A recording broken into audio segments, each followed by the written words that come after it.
This is the Roots and All podcast, and I'm your host, Sarah Wilson.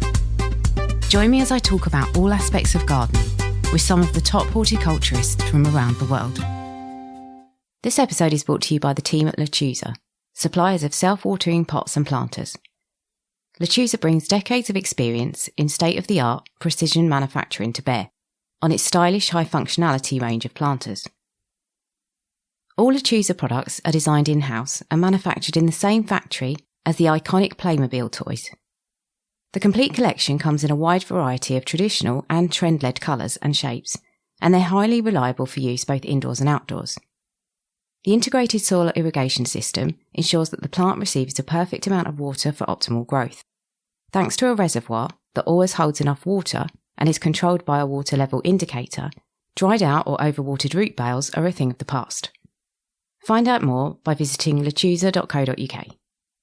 In this episode, I'm speaking to horticultural therapist Carol Sales. Carol headed up a therapy garden in a prison before moving over to lead the therapy garden at Headley Court, a rehabilitation centre for injured military veterans. Carol is featured in many books, including Head Gardeners by Ambra Edwards and Sue Stuart-Smith's The Well Garden Mite, and she was awarded the British Empire Medal in 2019. I start by asking Carol how she got into horticulture.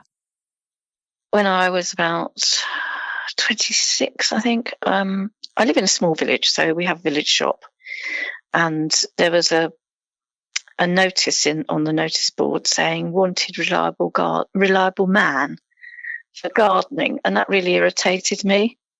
So I rang them up, and I did 2 hours a week for them, and that's how I really started, because I taught myself, basically. I grew up in London. We didn't even have a garden. So I taught myself when we moved out to the village where we are. And that's how it started. Bloody mindedness, I think. And did they ever regret that you weren't a man? No, they didn't mind. They just wanted their garden done. That was it. But that was a sort of a launch pad, if you like. So I can do this. And I got a few more gardening jobs. And then we used to go to a pick your own in a walled garden, Victorian, when the children were small. And I thought, this is a lovely place. I wonder if they ever need any help. So I went and spoke to the owners, and they said no, they didn't. They were fully covered. However, I got a phone call a couple of weeks later to ask if I could do cover for a fortnight while someone was on holiday. And the short answer is I ended up being there 10 years and became the head gardener. So I suppose that was my first sort of real professional start in horticulture. Well, how did you get into the therapeutic horticulture side of it? Right. I was at the walled garden for about 10 years, and it was sold. Then I went to work for a large landscaping company, and ended up going to college in my 40s.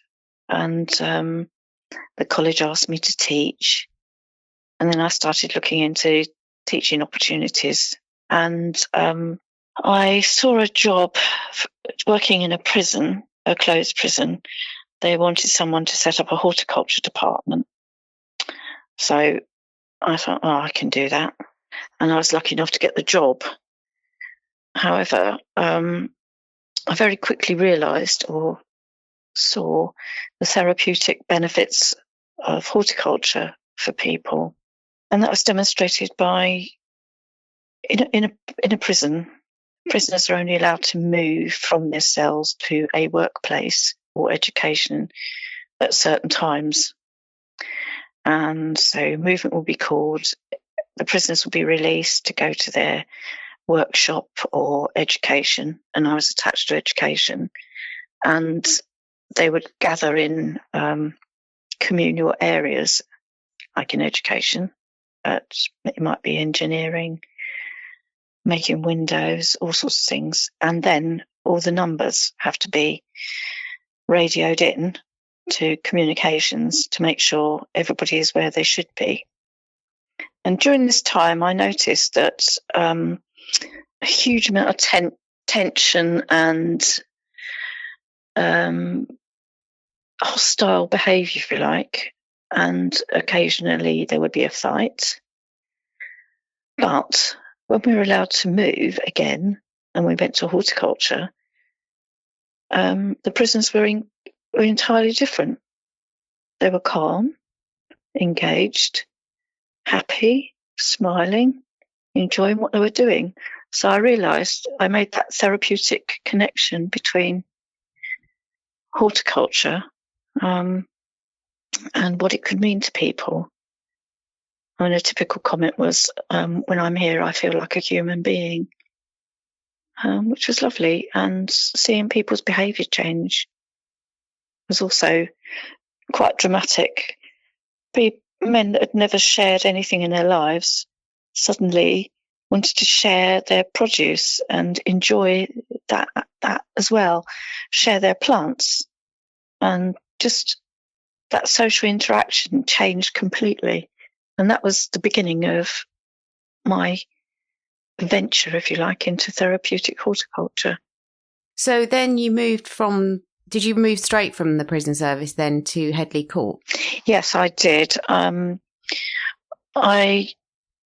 have a friend who's a head gardener at a National Trust property, and we met up and she said, "Are you still happy in prison?"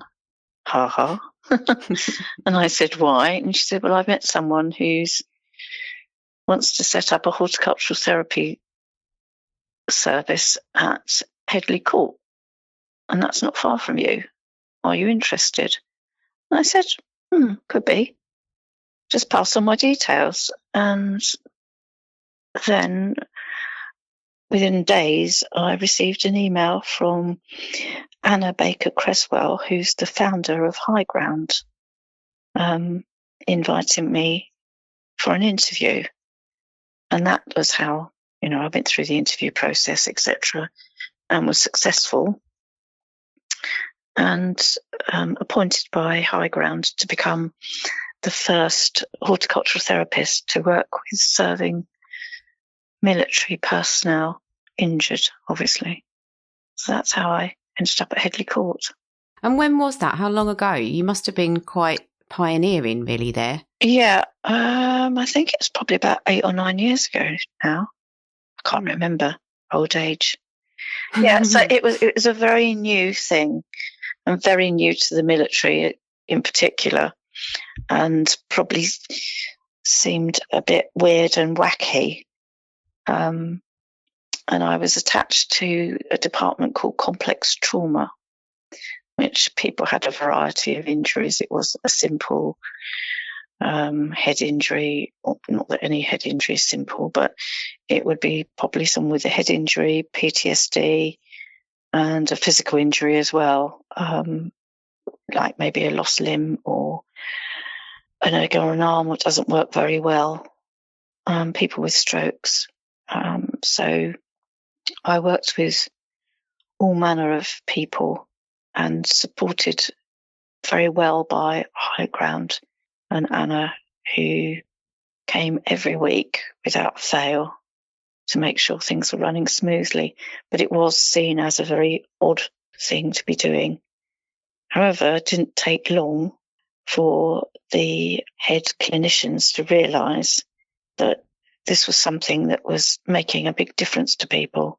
And quite often, if they were working with a patient and they knew that something wasn't quite right, but the patient wasn't opening up or reticent, they would refer them to me. And just being in the garden and being in a safe place and non-confrontational, I didn't wear a military uniform, they were more likely to tell me what the problem was. And that happened on several occasions, and I was coined as the White Witch of Headley. Obviously, people had physical injuries, but then did the mental health side of it kind of naturally follow on, that there would be repercussions on that? Yeah, definitely. Definitely. I think that what I saw was that people who end up at Headley Court are obviously very, very poorly, and their physical injury is quite extreme in a lot of cases. And these are people, men and women, who've served. They might have done several tours abroad. I've worked with people who have worked in Bosnia, Afghan, Iraq, and they managed to keep the lid on all the dreadful things they've seen and had to take part in. But when you're in extreme pain, that the lid comes off. So it seemed to be a sort of pattern. They'd arrive at Headley Court and think, thank goodness for that. And then everything would be fine. And then bang, they'd have a real bad episode of mental health. That seemed to happen a fair bit. I think probably a lot of people think of gardening as quite a physical activity. And you were obviously, as you say, dealing with people who had serious physical injuries. Yeah. You know, how easy is it to adapt tasks to suit everybody and their abilities? It's about thinking outside the box. It's like one of my patients who's lost both legs and part of his hand and his other arm and hand didn't work very well. He used to just say to me, we just got to find a way around it. And that's what we did. We just found a way around it. I even had one patient who just laid on the ground, weeding and gardening. It's just a case of thinking, okay, how can we do this? How can we achieve this? It might be a bit unconventional, but how can we do this?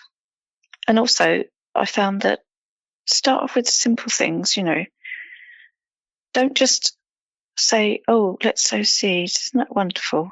You've managed that. It's got to be purposeful activity. People need to understand what they're doing and why. Not just, you've done that, off you go. But to give that spark of interest. So if you start off gently, then you can assess how much a person can actually do, not just jump in straight away with, how are we going to dig this lot up?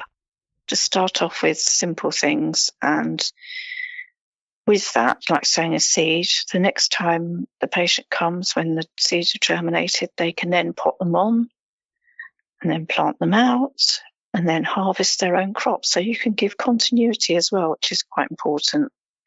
But as the person gets more confident and perhaps their injuries are improving, they can then do more physical activity and stretch themselves and gain better standing tolerance, that sort of thing. But it's just thinking, how can you do this? And the guy with the injured hand and lost both legs, he wanted to maintain his own hand tools. So I got a number of different sharpeners, files, all with all different handles, and we just had to go with everything to see which one suited him best. So it's about, just thinking your way around it. Yeah, and communicating and having quite a frank conversation, I imagine, as well. Yeah. One of the things that fascinates me is obviously in a garden where it's a therapeutic garden, sometimes in order to adapt things to people's needs and kind of wants at that time, horticulture takes a bit of a back seat. Did you find that, or were you able to keep a good balance of the two? No, it was a good balance, really, because I wanted to create a normal atmosphere. And whilst I would get a referral and it would say this person needs to improve whatever, let's say standing tolerance or improve mobility in their hands. And I wouldn't discuss that with the patient. I would just look at what horticultural activity we could do that would achieve that without them thinking, oh, right, I'm here to do this. So they become totally absorbed in what they're doing. And at the same time, they're achieving the goals of their referral, which they might have done previously in, let's say, in physio. Someone with an injured hand might spend 20 minutes squeezing a rubber ball to try and get some manual dexterity, whereas they might spend 15 minutes watering with a trigger on a hose, which is achieving the same thing, but in a more interesting way and without being in that clinical environment. One patient said to me, I do all this stuff in physiotherapy. I said, yes, you do. And he just said, this is therapy by stealth. Because people didn't realise that what they were doing would be what they were doing in physiotherapy or some other department, but we were using horticulture to achieve the same, which distracted them as well. I was sent one chap, and he said, look, this guy can't stand up for more than 5 minutes. He says he's in terrible pain and he's got these injuries. And he stood at a table pricking out seedlings. And after a while, I said to him, how long do you think you've been doing this? He said, 5 minutes. I'm really in pain now. I said, actually, you've been doing that for 25 minutes. So it's that distraction as well that's quite important. But the horticulture was the main reason they were there, as far as they were aware. It just works. Yes, it definitely does. And did you find that people carried on? Did you kind of keep in touch, and did you find out whether people continued with horticulture after they'd finished at Headley Court? Yeah, that was always a really important part of what I did, because I don't know if you know, I'm sure you know how Headley Court worked. It would be guys and women would come for 3 weeks residential, and it's an intense program. And then they would go home for a few weeks, come back again. So you can give continuity. But also, some patients found it very difficult being back home, particularly if they had PTSD and young children and so on. So I used to send them home with bags of produce and plants so they could actually self-manage and continue at home. And this happened regularly. Friday mornings were very busy with cars filling up at horticulture and plants and produce going off. And it meant that they continued at home. Many, many patients have continued to grow their own. I'm still in touch with about 20, and it's gone from one extreme to another, really, with patients.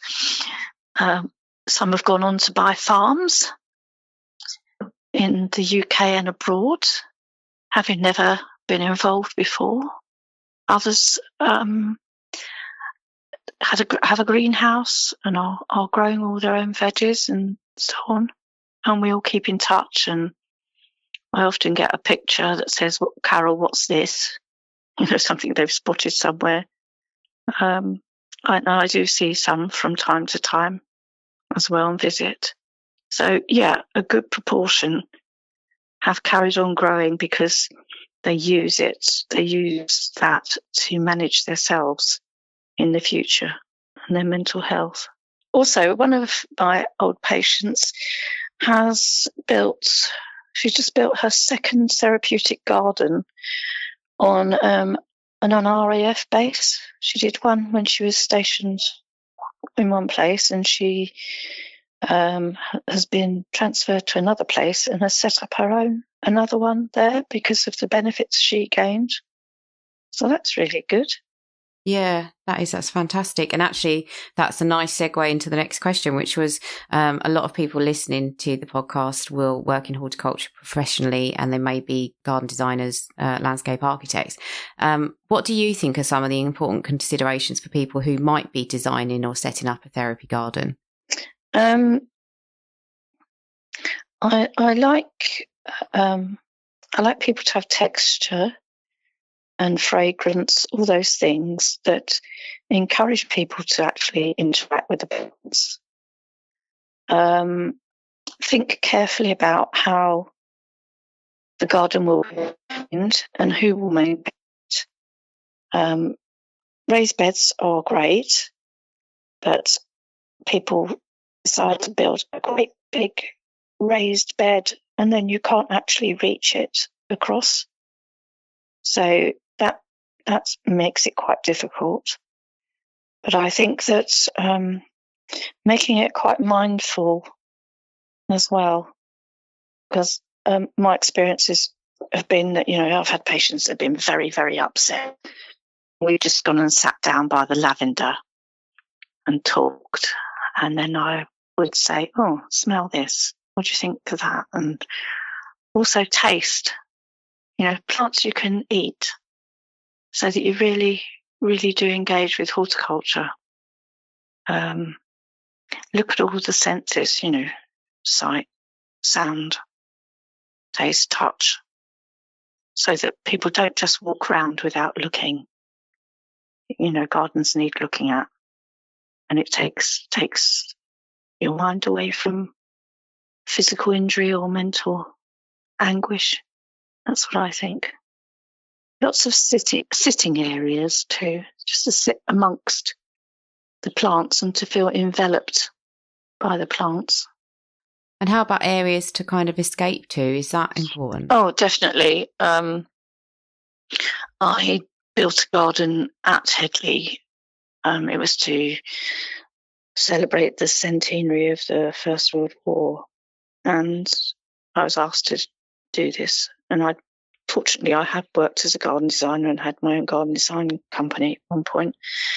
And I got to thinking about it, and I decided to call it Home Thoughts, because, it doesn't matter if you're in the First World War, if people were, or now when they're away from home, what do you think about? You think about home. And what does home mean? And it had a little white picket fence with a gate, hollyhocks, and there was a little bit that was like a mini orchard, and an archway with climbing roses all over it. But one of the main bits was tucked in the corner, was a summer house. And the summer house looked over the orchards at Headley Court, so you couldn't see any of the buildings and you couldn't hear anything. And it was a place where people could go and be quiet and just be calm and watch nature. So when I said seats where you're enveloped by plants, I think that's really important, to have a little tiny quiet space or spaces where people can go and reflect and gather their thoughts.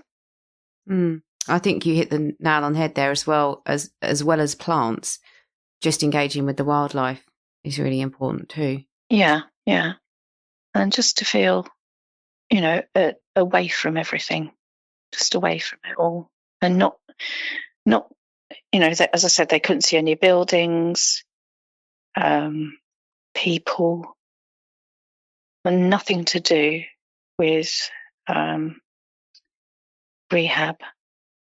And I think that was important. People used to go and sit and read a book in there, or if someone was really upset, I used to put them in there with a chair and a blanket and a book and a cup of tea, and just leave them and check on them, obviously, but just to let them gather themselves together.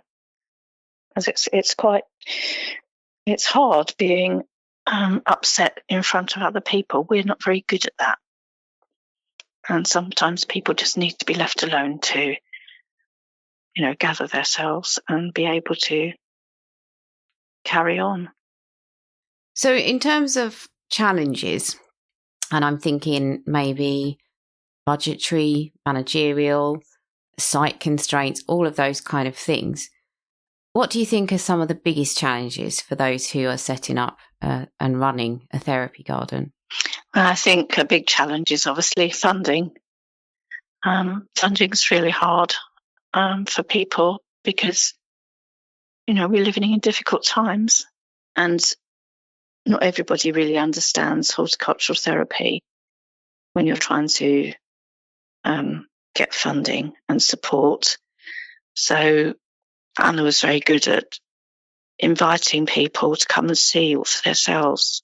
But I think that's, for High Ground, that has been a massive challenge, and they've done very well so funding and gaining a site that you can rest peacefully and think, well, we're not going to be turfed out of here after a year or whatever. And then how do you engage with people? How do you find your client group? It may have already been identified that there is a need in the area. I do think funding is quite difficult, and and for the person that's appointed for fundraising, it's quite relentless because, it's all right. You might get £10,000 and that'll only last so long. So you can't sit back and think, oh, we've got this nice bit of money, because what about what comes next? So I think that's a hard one. You have got such a wealth of experience in the field, and you have seen, well, you certainly saw Headley Court, the project there, kind of start from the ground up and then develop. Looking back on your time there and kind of looking forward, what developments would you like to see in the field moving into the future? I suppose greater recognition for horticultural therapy and to be integrated with the health service would be rather nice. And I would like to be able to access horticultural therapy and then be able to manage themselves, because we've all got mental health. It's no different to physical health. I would like people to learn how to manage their own mental health, and for it to become more mainstream, more accepted, and more the norm. As I said, we've all got mental health. We've all got physical health. There's no difference, and we're all quite good at looking after our physical health mostly, but not very good at looking after our mental health and recognising when you need to have a bit of time out and do something, i.e. wander around the garden, take some photographs, and like I do, and Instagram them. That's my bit of time out, if you like. So I think that's quite important for everyone for it not to be this kind of odd thing, but something everybody would do. Thank you to Carol for taking part in the interview. I appreciate both her time and her contribution to the field of horticultural therapy and how she's improved the lives of those under her care. Carol also helped my partner Jason when he was at Headley Court, and through Carol's patience, wisdom and love of gardening, he also found horticulture to be therapeutic. So much so that following his discharge from the army, he set up a charity called Veterans Growth, offering horticultural therapy to other military veterans in the hope that they can benefit from it as much as he did. So the effects of Carol's good work reached far beyond those she worked with directly. Thank you for listening. Don't forget to visit lechusa.co.uk to find out more about their indoor and outdoor planters, which feature a built-in irrigation system, so no more wilting houseplants or tomatoes. Here's Dr. Ian Bedford, talking about one of the garden's most impressive caterpillars. Often unnoticed within gardens across Britain is a species of moth that not only has spectacular caterpillars, but has a remarkable ability to find a mate. This is the Vapourer moth. Its life cycle begins with a cluster of about 200 eggs that overwinter on the outside of a silk cocoon that a female moth had emerged from the previous year. During spring, these hatch into tiny caterpillars that are blown by the wind onto plants such as wisteria, pyracanthus and rose, where they feed, but rarely in numbers large enough to require controlling. As they grow, they develop into amazing-looking caterpillars that have 4 yellow tufts of hair down their back, 2 large horn-like tufts above their head, and 1 from the rear.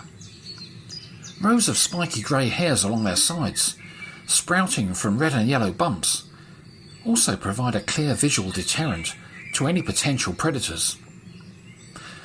By midsummer, the caterpillars have matured and so leave their host plant to make a cocoon, often on the bark of a tree or a wall, perhaps under a window ledge, and they pupate within. And it's at this point that all similarities between the males and the females will end, because after 2 or 3 weeks, When the adults emerge from their cocoons, the males and females will look very different to each other. Whilst the males will have rusty brown coloured wings and large comb-like antennae, the females are almost unrecognisable as moths, having vestigial flightless wings and bodies that look like little blobs of grey velvet. As the males take to the air during daylight, the flightless females just cling tightly onto the outside of their cocoons and begin emitting a powerful pheromone. Remarkably, this chemical signal can be detected by those males up to 6 miles away, and using their antennae they follow it and locate the females. And so inevitably many male moths will be attracted to a female, but only one will eventually succeed in mating.